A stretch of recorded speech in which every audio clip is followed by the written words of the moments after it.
What's up guys? It's me again, Penny and Ate Virgie, mga OFW sa Japan na mahihilig dumiskarte. At nakapag-outfit check pa nga po dito si ate.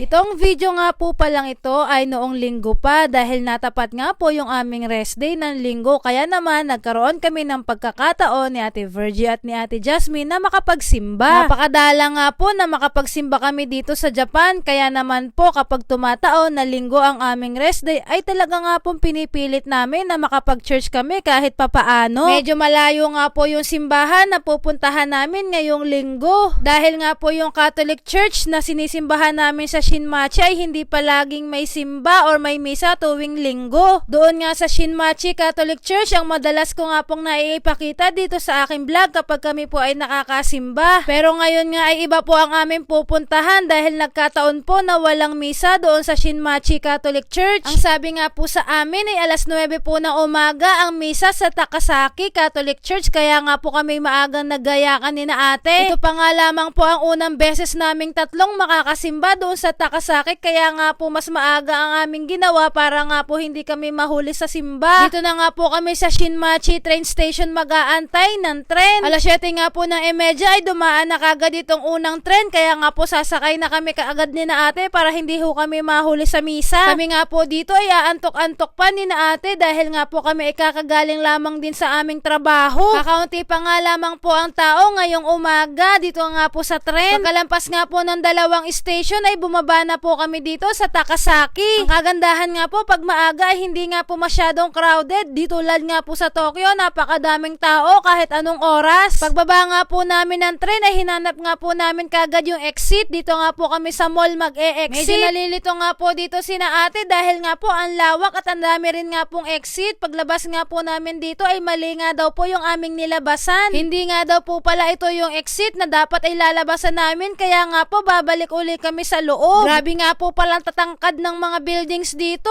Once in a blue moon nga lamang po talaga kami makapunta sa ganitong mga lugar, kaya naman po kami litong-lito kung saan nga po baka talaga kami lalabas. Dito nga po ay nakahanap na nga po kami ulit ng isang exit pa at sabi nga po dito ni na ate ay nasa tamang landas na nga po kami, kaya ayan turo-turo nga po sila kung saan kami maglalakad. Bali natandaan na nga po ni na ate yung mga lugar na ito, kaya nga po kami dederecho na nga dito. Ito po pala yung palatandaan na tama nga po yung aming pinuntahan. Etong may nakalagay na Takasaki Station. Bali bababa nga po kami dito ng escalator para nga po makahanap kami ng aming bike na pagrerentahan. Akala ko nga po ay lalakarin na lang namin yung Catholic Church, abay hindi po pala, magrerenta po pala kami ng bike. Ngayon nga lamang po ako makaka-experience na magrerenta ako ng bike dito. Ito naman po yung oras kung hanggang kailan mo pwedeng sakyan yung bike na hirerentahan mo. Bali maghuhulog ka nga lamang po dito ng 100 yen para nga po ma-unlock mo yung bike at masakyan mo nga po ito. Buti na nga lamang po't maaga-aga pa, kaya po medyo marami pa pong available na bike na pwedeng rentahan ngayon dito sa Takasaki. Bali magbabike na nga po kami ni na ate papunta dun sa Catholic Church. Napakaganda nga po dito sa Takasaki. Talaga nga namang sitting-sitting nga po ang arrive ng lugar na ito at eto na nga po, nakarating na nga po kami dito sa Catholic Church. Along the highway lang din nga po pala yung church, kaya po makikita nyo kagad. Nakalimutan na nga po pala namin magsuot ng helmet kanina, kaya eto ay papakita ko na nga lang po sa inyo na may kasamang helmet yung rerentahan mong bike. Yung mga nakita nga po naming Hapon na nagrenta din po ng bike, hindi nga po sila nakasuot ng helmet, pero mas maganda nga po kung magsusuot ka ng helmet para safe. Pumasok na nga po pala kami sa loob kahit wala pa nga pong taong narating. Medyo maaga-aga nga po kami dito. Nung nakakuha na nga po kami ng guide, eto naman po yung makikita ninyo sa may entrance. Bago nga po umakyat, may mga naka-ready na nga pong box. Bali nagtingin-tingin nga po kami dito at nakita nga po namin itong for free na rosary. Bali kumuha na nga po kami dito ni na ate ng tigigisang rosary at sayang nga po yung pagkakataon kasi bihira lang po kami magkaroon ng rosary. Bali nasa taas nga po pala yung chapel kung saan nagmimisa, kaya nga po kinailangan pa namin umakyat ni na ate at eto nga po yung makikita nyo dito. Meron nga pong images ng Last Supper, tapos nga po marami din nga pong Bible. At dito na nga po mismo ginaganap ang misa. Napakalawak po pala ng loob nito. First time nga lang po naming makapunta dito. Pagdating nga po namin sa loob ay wala pa nga pong tao, pero nung nakita po namin sa unahan may nag-aayos po ng bulaklak. Kaya umupo nga po muna kami ni na ate dahil nga po napaaga yung aming dating dito sa loob. Bali nga po sa tagal na naming hindi nakakasimba ay nakakagaan nga po ng pakiramdam kapag nasa loob ka ng chapel. Talaga nga pong nakakatanggal ng homesick at saka po ng stress kapag nandito ka lamang sa loob ng chapel at mataimtim na magdadasal. Tinignan ko nga po dito kung may holy water na nakalaman pero wala nga po, kaya nag-sign of the cross na lamang din nga po ako. Sa isip ko nga po ay napakaraming nagsisimba dito sa Takasaki Catholic Church. Ang dami pong upuan dito. Hindi nga po tulad doon sa aming sinisimbahan sa Shinmachi Catholic Church. Iilan nga lang po yung nakikita namin doon. Parang wala pa nga pong 15 minsan. Sa oras nga pong ito ay naghihintay na lamang kami. Bali nga po pinababa po kami at pinaayos nga po sa amin yung bike. Wala kasi kaming nakita ang parkingan ng bike kaya doon namin inilagay sa ilalim ng puno. Ay bawal po pala doon kasi magpapark nga daw po doon yung mga sasakyan na darating mamaya. Pagbalik nga po namin sa taas, medyo madami na nga pong tao kaso nga lang po puro Vietnamese yung aming nakikita dito. Nagtataka na nga po kami ni na ate kasi puro nga po mga Vietnamese yung dumating at mga naka-costume pa kaya nga po kami naguguluhan kung may misa pa nga po ba ngayon. Napansin ko nga po si tita na naka-white, naramdaman ko po na Pilipino siya kaya tinawag ko at tinanong ko nga po kung anong meron at kung may misa nga po. Buti na nga lang po tama ang kutob ko na Pinay si ate dahil po yun nagkausap po kami at wala nga daw pong misa ng alas 9.